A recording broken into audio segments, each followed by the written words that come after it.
It can be a challenge to fool fish eating small emergers, but emerger patterns can make or break a day of fishing.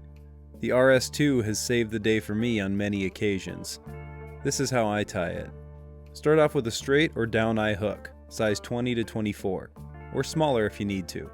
Pull a little extra from your bobbin, about 4 to 5 inches worth. Get a base of thread started on the hook shank and trim off that long piece of thread. Set this thread tag aside for using again really soon. Then reach for your micro fibbits for the tail of the RS2. I tie my adult mayfly patterns with 4 tail fibers, 2 sets of 2. So I'll typically opt for that on my RS2s. Sometimes having that sparse tail with just 2 fibers will play in your favor, so make sure you have some of those in your box as well. Use a pinch wrap to capture these fibers at the back side of the hook, and then check for length. Pull the fibers forward to adjust the tail as you need to. Trim away any excess micro fibbits and add securing wraps to the body before bringing your thread back to the original tie-in point. Now splay those fibers out a bit in any way that works for you. I like to pull the fibers apart to ensure an equal distribution on either side. You can also push up with your fingernail on the bottom of the tail to further spread these fibers out. Then you can reach for that tag end of thread that you had set aside in the beginning.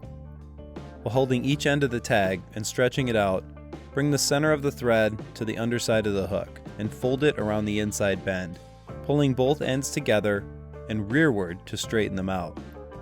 Fold this line of thread over the top of the fly and in between your splayed out microfibbit fibers to keep them splayed apart. Capture this tag end of thread and continue wraps forward to finish the all-thread body of the fly. Bring your thread all the way up to the front of the fly, just behind the eye. This is where we're going to tie in the wing material of white shimmer.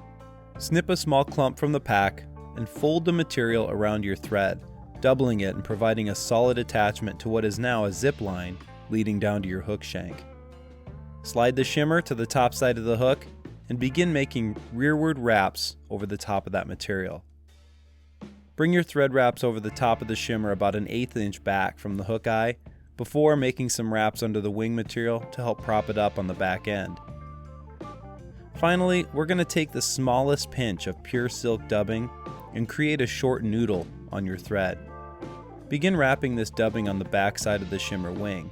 Make 4 or 5 wraps under the wing before coming forward with your pure silk dubbing to just behind the eye. Then add a half hitch or 2 to save your work. To trim our wing, just pull the shimmer material back. Come in with your scissors from the top. Trim your materials with the scissors angled down to give it that nice triangle taper. Clean up any renegade shimmer fibers that might be present before adding another half hitch or whip finish and then trimming your thread. Add a small dab of head cement to the thread wraps and you've got yourself a finished RS2. This fly, tied in colors imitating PMDs, blue-winged olives, will trick finicky fish in still water and moving water situations. Make sure you check out your local fly shop for all the Larva Lace products you need to tie some up. Go to hagensfish.com or call the shop with any questions about Larva Lace products or how to get them. Join Fly Tying University on Facebook to share and acquire fly tying and fly fishing knowledge. The bigger the community, the more value it'll bring to the fly fishing world. Larva Lace is a proud sponsor of the Fish Stories Archive. Preserve your fishing stories at fishstories.org. Thanks for tying with Larva Lace. Tight lines.